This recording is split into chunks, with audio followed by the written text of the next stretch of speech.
Right.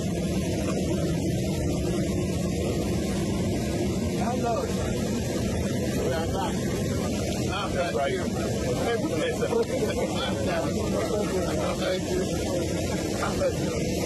you. How are you?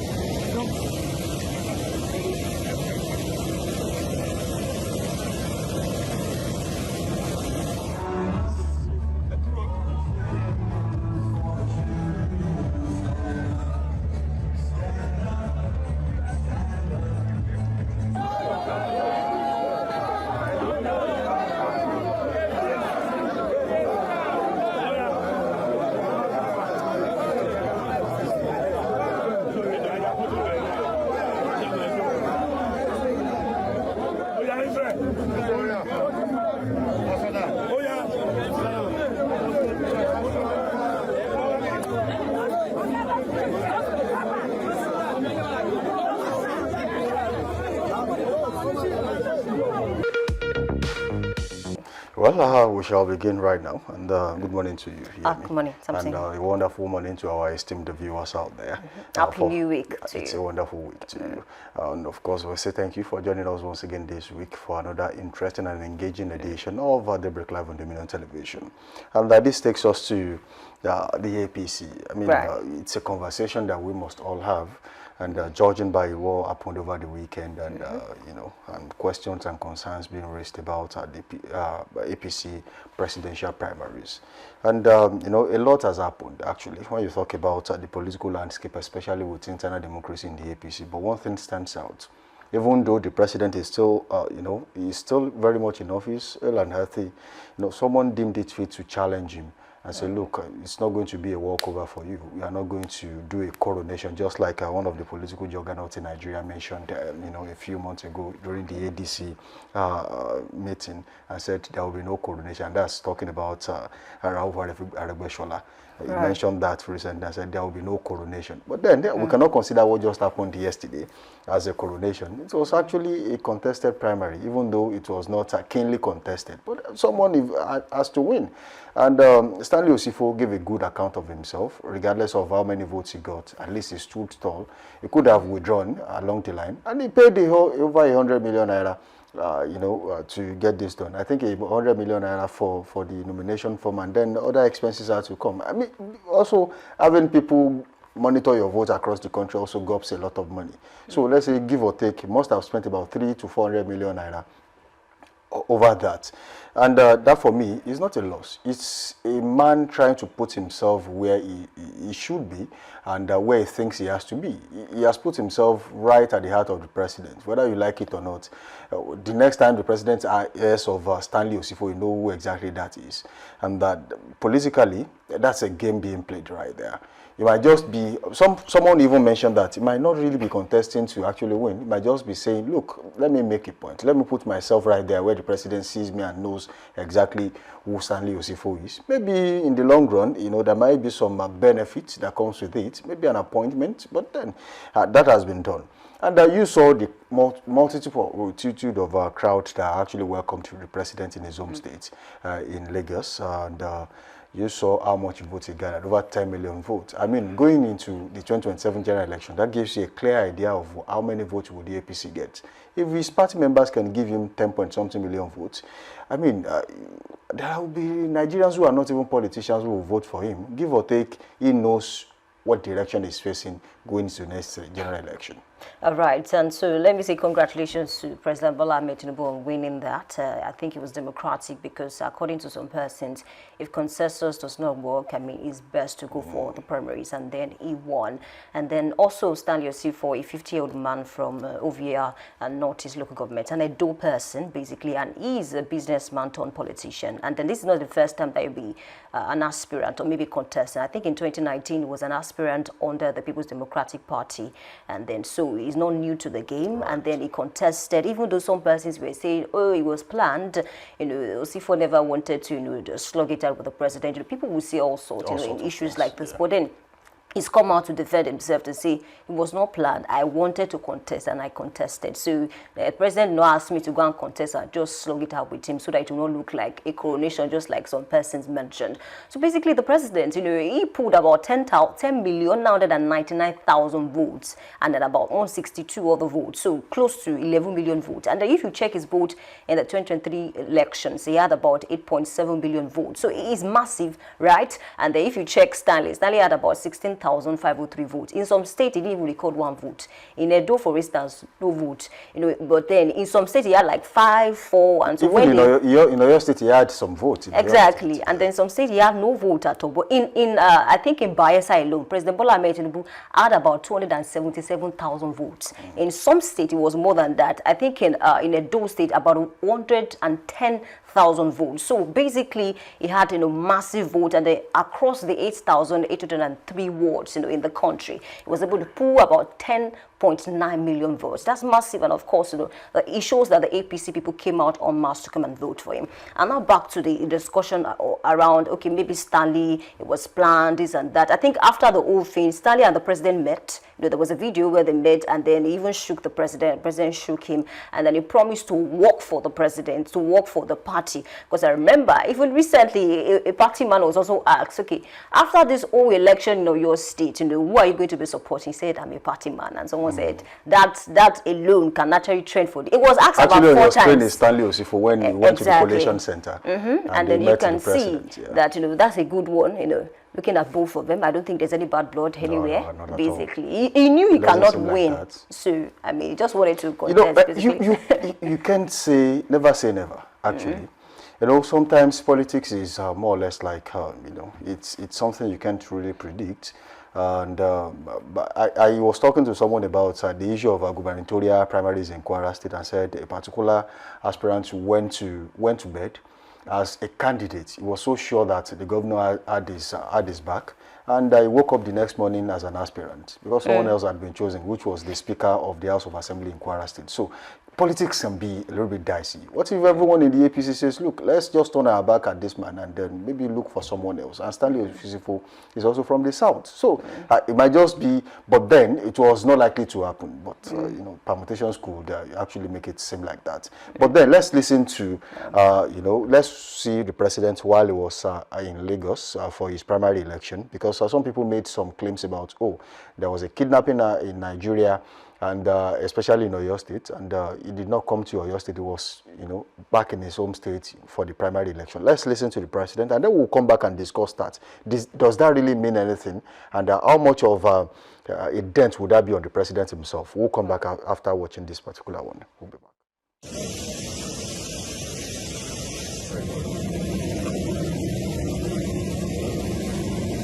Hello. We are back. Right.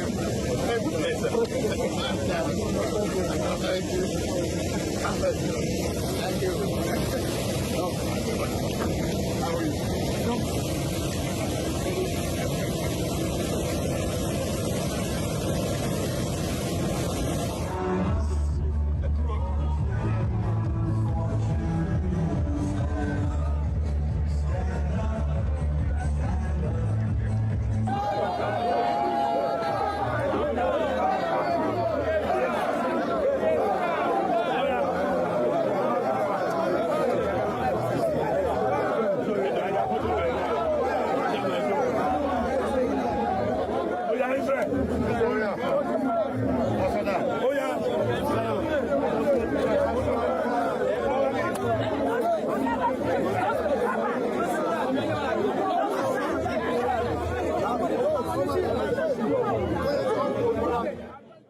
All right, that was the president's polling unit himself. He was there. And, on getting there, there were a lot of people waiting for him. And for those who said the president has no support in the north, I don't know where they got that permutation from, where they got their assertion from. But anything can happen before the election. But did you see the crowd in the north, especially in Borno, in Kano?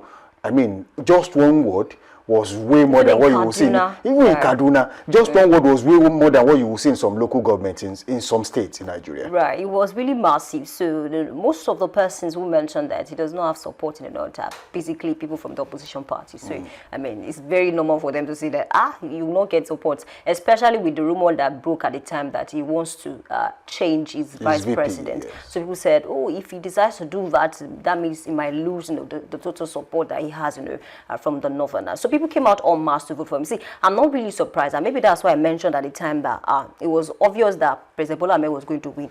Before the election, the NWC, the NEC, the Progressive Governors Forum, they all supported President Bola Ahmed. They were singing on your mandate, which has started. If you look at the meetings, that even then, Nigerians were complaining that, why are these people singing? They were, as far back as 2025, they were singing on your mandate, we shall stand. So those people already gave him the support. So the primaries was just to formalize things, basically. So just say, okay, because we don't want people to say, okay, we gave him consensus, let's just come, let's run the primaries, and then they spent monies, millions of naira, or maybe billions, we really can't say. So I think basically it was obvious that he was going to win, and then the North also gave him the support. So whether this support that he got in the North will also transform to votes come 2027 for the general elections, I think that's one thing that APC must actually work on. But basically, we saw that it got support from across the country, the North, the East, even in South, even in Oyo State. There is majorly a PDP state. It got votes here, massive votes across other states. Let's not even talk about states where he had governors. Talk about Edo, talk about Akwa Ibom and things like that. It got massive votes across it. 10.9 million votes. It's no joke. It's even more than what he got when he won presidential election in 2023. And this is just people from his own political party. We are not even talking about the people that came out almost last election to come and vote for him. So maybe people, I don't want to speculate basically, but then most Nigerians online, they are trying to say, okay, if you can get 10.9 million votes, so how many votes is he going to gather in the next election? But then anything can happen. We really cannot tell basically. So it depends on these same people coming out to vote for him, to still come out to vote for him, for the general elections. Well, if you look at the current trajectory in the APC, I think right now, no political party has been more ready for an election in the history of Nigeria with what they have right now. Because you look at how these things, even in the so-called Senate claims, it's a term I don't really like to use because everywhere is a Senate claim depending on what you are looking for.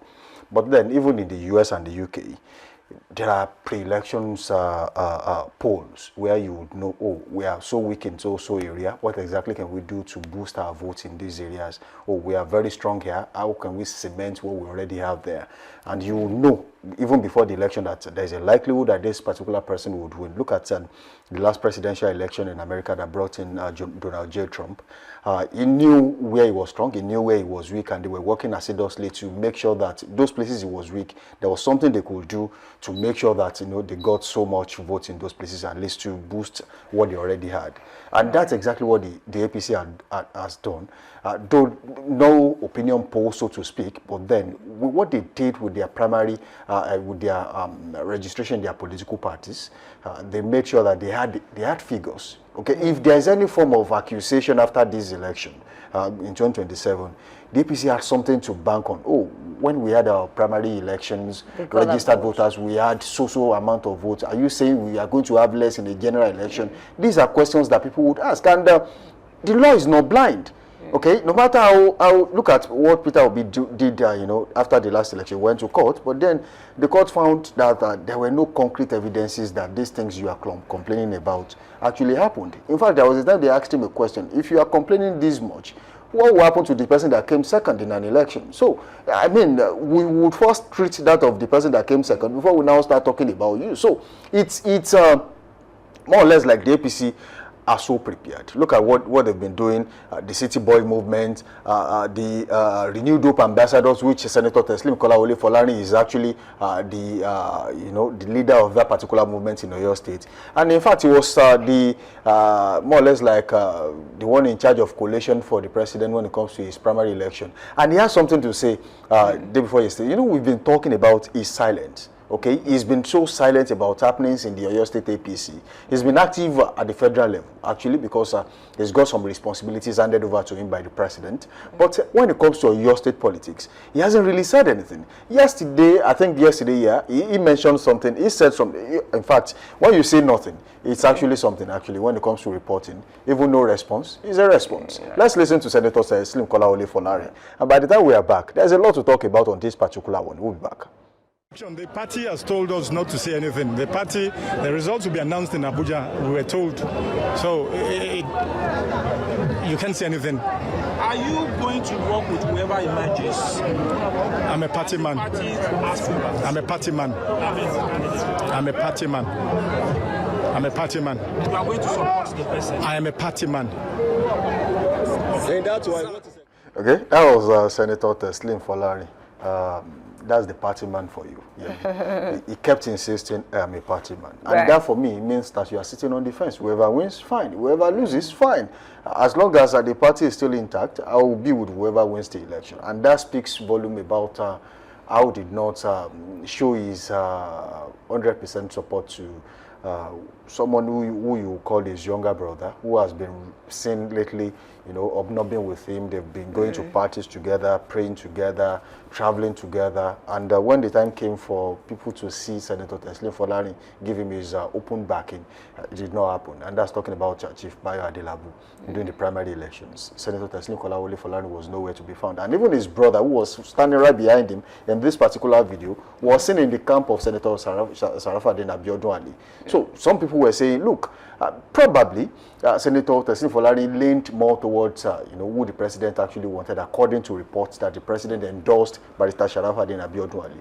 But I mean, it's all clear for everyone to see now that you know, there's a direction in the APC. All right, and I think majority of the APC members in Oyo State openly supported Sarafaddin Ali, even on their Twitter page. When you read their tweets, they will say we had a meeting with, you know, Barrister Sarafaddin, this and that. So basically, I think it was obvious. I mean, at some point, it wasn't obvious at some point because both of them were claiming the president endorsed me, and then so later it was hard for people to say, okay, who is going to win the primaries? Because at the end of the day, they all know that whosoever the president endorsed will be the person that will win the primaries, because these people will support that person basically.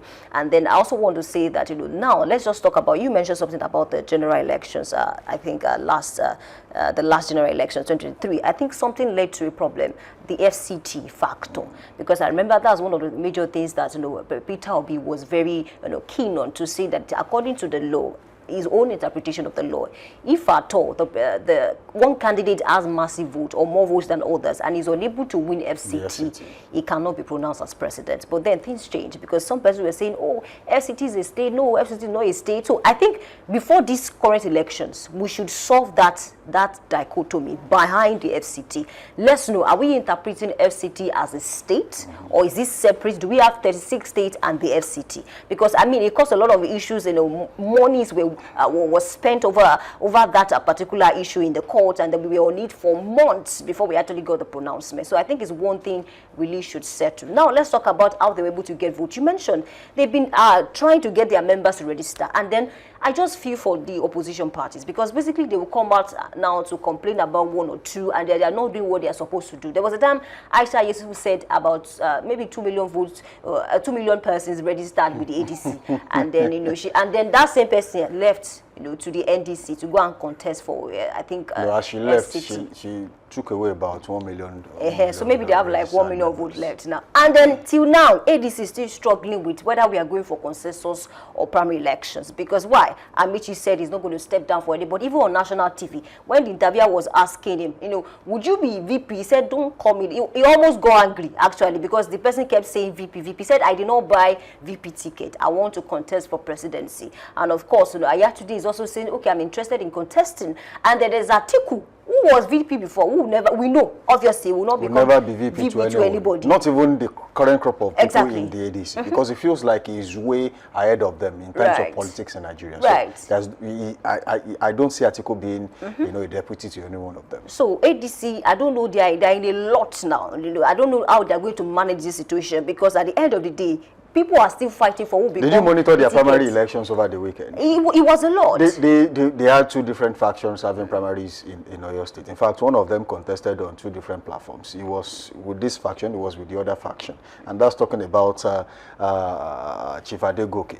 No, he contested at the faction of Chief Olono, who happens to be the chairman of ADC even before Aregbesola and David Mark came into the party, and he also contested on the other faction too. He won one, he lost the other, and maybe the man was trying to not to put all his eggs in one basket. Right. At the end of the day, he's been pronounced winner of one faction, and there's Eleni was pronounced the winner of the other faction. So the question now is, it is even being disputed, all these factions, it is being disputed that, oh, you did not win, I won, the road result for you, things like that, within the parties, within the factions. So when they are done settling their crisis in the faction, at the factional level, they will now come to party level, at the state level, and now settle the dispute. So I think the ADC is in for a long thing. Okay, there might likely not be any ADC candidate, especially in Oyo State and some other states where they are having issues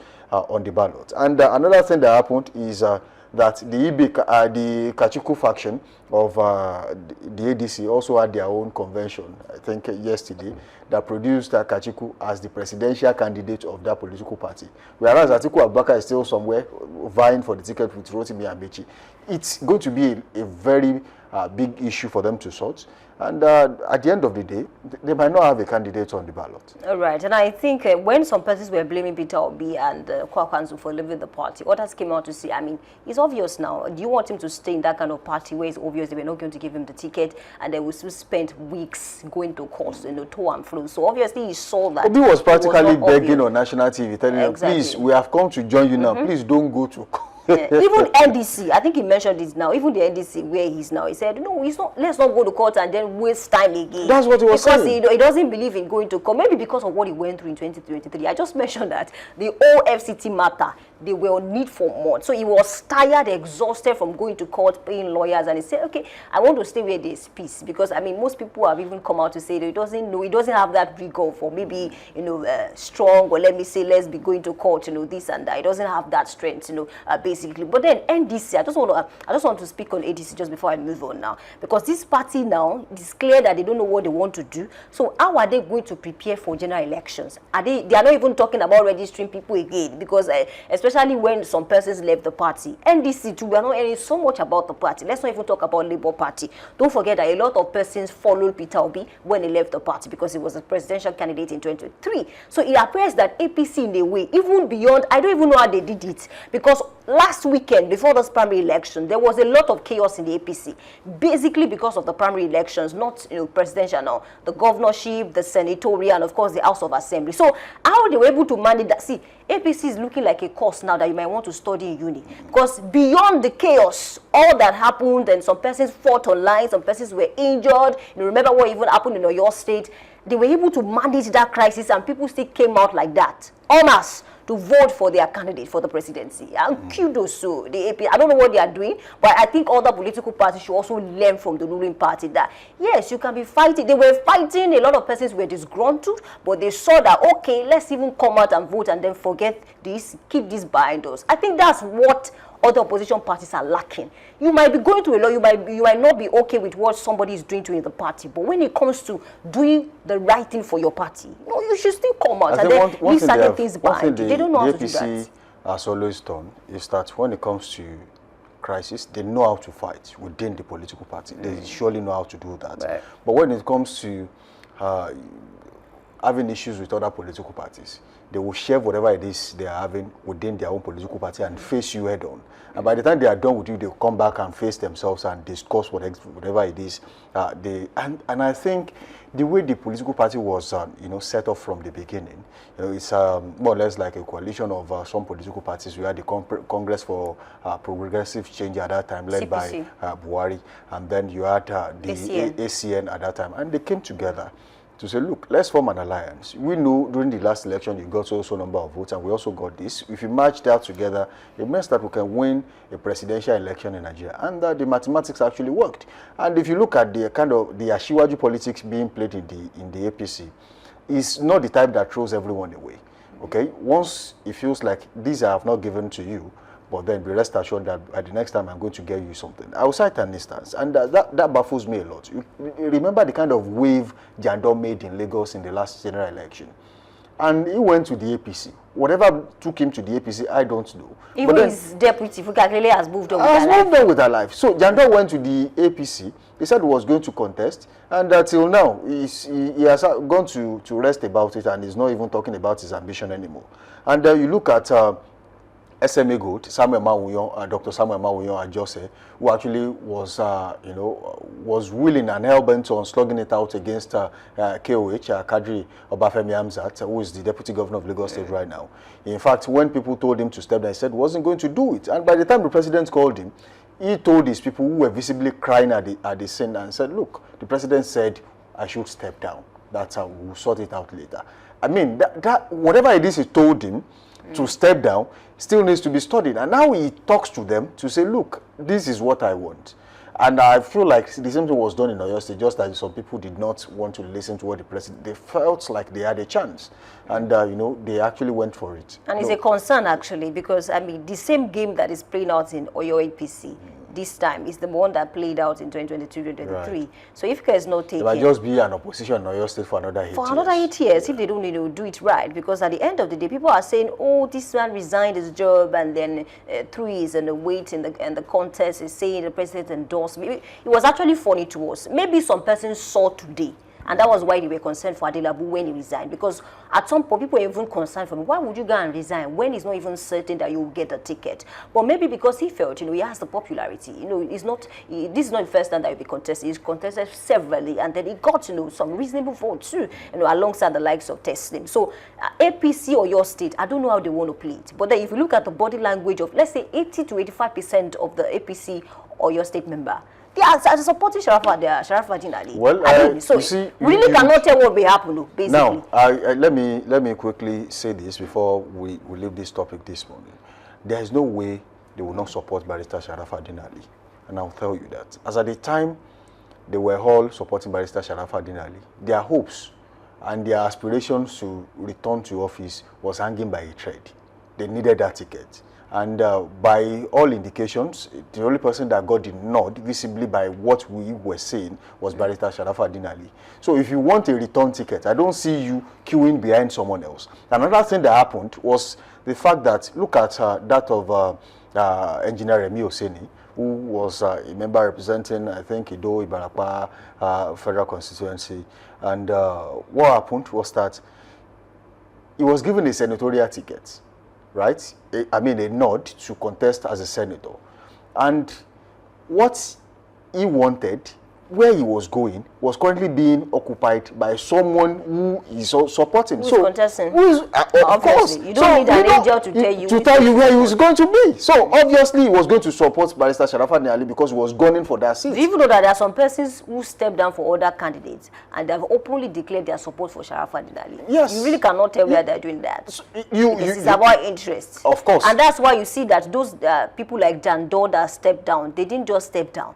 They've had some conversations. And that's why you see that after the election, some persons will just get, some miracle positions. And you begin to wonder, no, you can trace it back to before the elections, because the president knows how to placate people and he knows how to compensate them. Maybe that's what some politicians, lack. Integrity, because that's what they are saying in the party, because some of them would have left. We've seen some politicians come out in the public compensations to come cry. after the election. Not really cry, maybe to just complain, to say that, this person promised me this before elections and I supported him. And after the elections, everything changed. But when it comes to the president, he knows how to compensate. He definitely knows how to keep his promise. Just be calm and then be expecting some, funny positions by the time we are done with elections. So Yemi, if you were Engineer Remi Oseni, I'm sure you wouldn't support someone else other than Barrister Sharafadin Ali because of what it was at stake at that time. That was what a lot of them did. He needed that ticket, and now he has it, and of course they can actually move on from there. And they also mentioned something about the interpretation of what qualifies you to be declared president, in Nigeria, and you have to win the highest number of valid votes cast nationwide and score at least 25% of the vote in no fewer than 2/3 of the 36 states and the federal capital territory. So that's the problem is the and. FCT. Okay, the and is not the interpretation will now depend on how you see it and your own kind of English, actually. And the judge who is going to preside over the matter. Because according to the opposition parties back then, I think Labour Party, they said the president did not get up to that vote, 25% of vote in the FCT. I think Obi did that. He had more votes in the FCT. And that was what Labour Party was banking on. They were holding on to it. And that wasn't even like enough to declare him as exactly, as because of the number of votes. Yeah. But then they were saying that the judge knows interprets that well. I remember Kenneth Okonkwo was on national TV several saying the FCT. So if we don't plan it now before the next election, so we don't know who is going to preside. Okay, let's just hope that the matter will not get to court. I think that has been placed. It has gone to rest. And the reason I said that is because we now have a precedence. Okay, the last election, President Tinubu was declared winner and did not even win the FCT. He did not even win his home state. So, meaning that whatever happens in the next election, there's a precedence to look back to. Oh, in 2023, it happened this way, and in 2027, there will be no difference. That's if they don't appeal. That's what I see. Because, I mean, some of the politicians, they just want to spend, but they don't care whether they are not going to They will appeal, and then the judgment will come. Regardless of whoever presides on the case. You know, the law is not blind. It relies solely and most times on precedence. Okay, if there's a precedence, it happened. You see them quoting according to Taylor versus hairdresser in 1979. This was the judgment. They rely so much on precedence. So much. Now, it doesn't matter whether that court ruling at the time was the best. So right. If at all he had issues, they will always refer back to it, and it's a big problem, basically. All right, it's a convenient point to leave that topic this morning. So thank you for being a part of the show so far. Do not forget to link up with us on all social media platforms: Facebook, Instagram, and TikTok at Dominion Broadcast, and on X, formerly Twitter, at Dominion Cast. It is time to help you plan your day and take weather report on this show this morning. And we'll be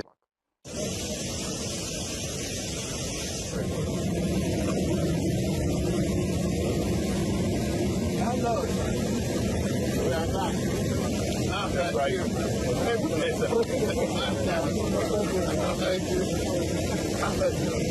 you. How are you?